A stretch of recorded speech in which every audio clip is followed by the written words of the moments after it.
ఓం శుభంకర్యే నమః. ద్వితీయార్థములో దాంపత్యుల మధ్య కొంత సయోధ్య కుదురుతుంది. న్యాయ పోరాటముల యందు దంపతులు ఏదైనా గొడవలలో ఉన్నట్లయితే అటువంటి వారు కలుస్తారు. యాదృచ్ఛికంగా ఆ విషయాన్ని మనం చూస్తాం. ఊహించని రీతిలో వారి ఇద్దరి మధ్య ఉన్నటువంటి ఆప్యాయత వారిని విడదీయకుండా కలుపుతుంది. దంపతులు గుర్తుపెట్టుకోవాలి, ఈ ద్వితీయార్థములు అమావాస్య తరువాత కోర్టు వ్యవహారాల యందు మీకు మీ భర్తతో మీ భార్యతో లేదా జీవనం గడపాలి అనుకుంటే మధ్యవర్తిత్తుల మాటను వినకూడదు. వాళ్ళు నిస్వార్థముగా ఉన్నారా స్వార్థంగా ఉన్నారా మీరు గ్రహించలేరు. మీ అంతరాత్మ చెప్పిన పనిని మీరు చేయండి.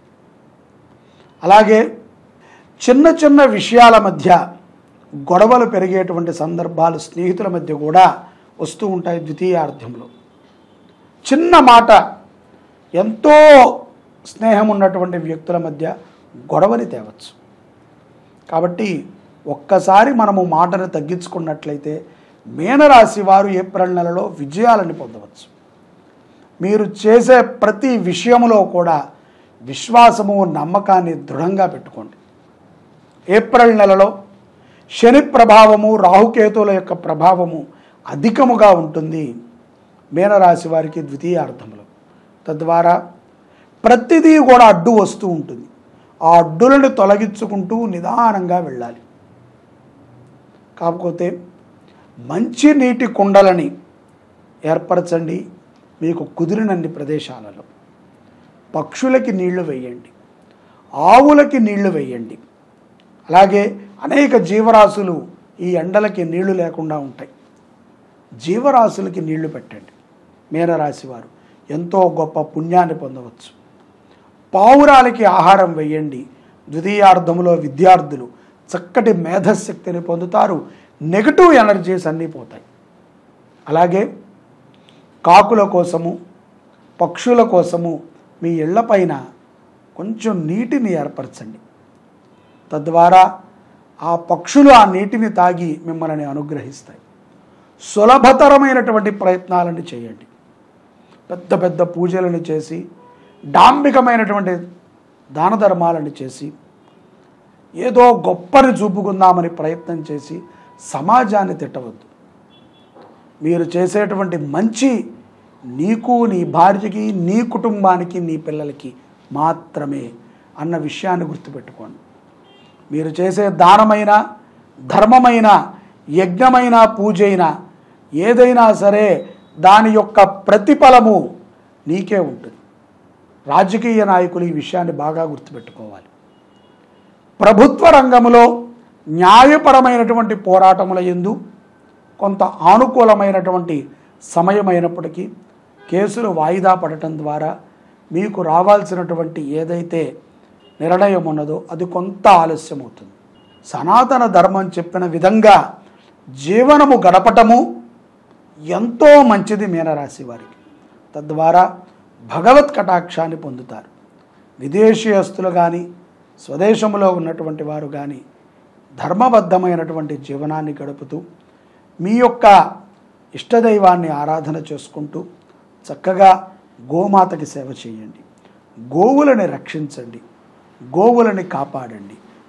నర్మదా నది పుష్కరాలు చాలా విశేషమైనటువంటివి. నర్మదా నదికి రహస్యం అంటే ఒకటే, తనకి ఎక్కువగా నర్మదా నదికి తేమ ఉండదు. చాలా నదులకి తేమ ఉంటుంది. మీరు కృష్ణానదిని చూస్తే పాచిపడుతూ ఉంటుంది. అది గోదావరి కొంత ఉష్ణమైనటువంటి నీరు ఉంటుంది. గంగకి ఏ భావన ఉండదు, చప్పగా ఉంటుంది. నర్మదా నది యొక్క మృదుత్వం ఏమిట్రా అంటే అతి మధురమైనటువంటి జలము నర్మదా. ఆ పదములోనే ఇది ఈశ్వరాంశ, ఈశ్వరుడి యొక్క జటాజూటము నుంచి పడినటువంటి గంగ కంటే ముందుగా నర్మదా అక్కడ ఉంటుంది. నర్మదా చాలా మృదు స్వభావి. నదులన్నీ మృదు స్వభావాలే, నర్మద పరమ మృదు స్వభావి. బ్రహ్మపుత్ర అనేటువంటి నదిని కూడా మనం వినే ఉంటాం. ఇది నేపాల్ ప్రాంతంలో ఉంటుంది. సింధు నది కూడా మనకి ఇంచుమించుగా గోహతి దగ్గరలో ఉంటుంది.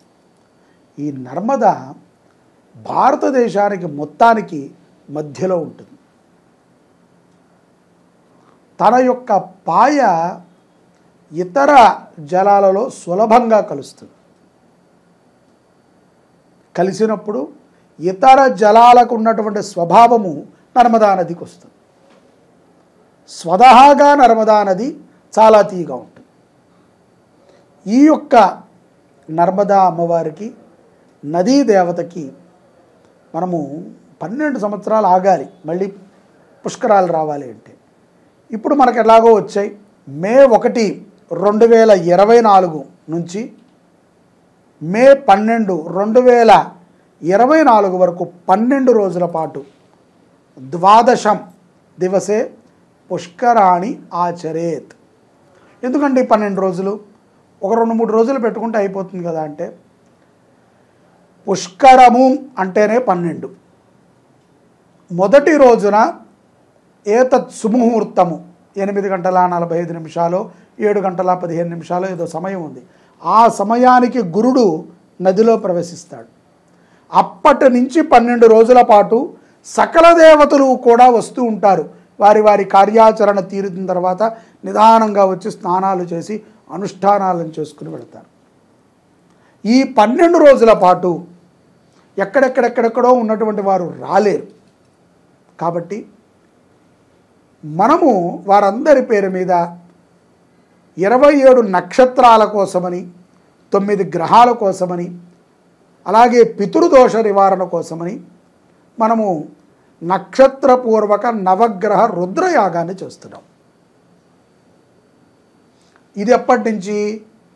మే 3వ తారీఖు నుంచి 2024 మే 3 శుక్రవారం నుంచి 2024 మే 12 ఆదివారం వరకు జరుగుతుంది. ప్రతిరోజు నవగ్రహ హోమం, ప్రతిరోజు రుద్రహోమం, మీ గోత్రనామాలతో నక్షత్ర జపం. మీరు కోరుకుంటే గనక మీరు రుసుము చెల్లిస్తే మీ పేరుతో ఆ రోజు అన్నదానం కూడా చేయిస్తాం. ఇది గొప్ప అవకాశం అండి. ఎక్కడ దొరుకుతుంది చెప్పండి? ఏ దేశానికి వెళితే మీకు పుణ్యం దొరుకుతుంది? భారతదేశంలో మాత్రమే దొరుకుతుంది. ఏ దేశంలో మీకు ఇటువంటి కార్యాలు చేస్తే మోక్షం లభిస్తుంది? ఒక్క భారతదేశంలో లభిస్తుంది. ఇతర దేశాల వాళ్ళందరూ పాల్గొంటున్నారు, మనము పాల్గొందాం. మనకి, మన పిల్లలకి, మన కుటుంబానికి శ్రేయోదాయకమైనటువంటి ఫలితాలు వస్తాయి. నమ్మండి. ఆ యొక్క నది మిమ్మల్ని అనుగ్రహించింది అంటే, బృహస్పతి అనుగ్రహించాడు అంటే సకల దేవతల అనుగ్రహాలని మీరు పొందినట్టే. పాల్గొంటారు కదా. జై శుభంకరి.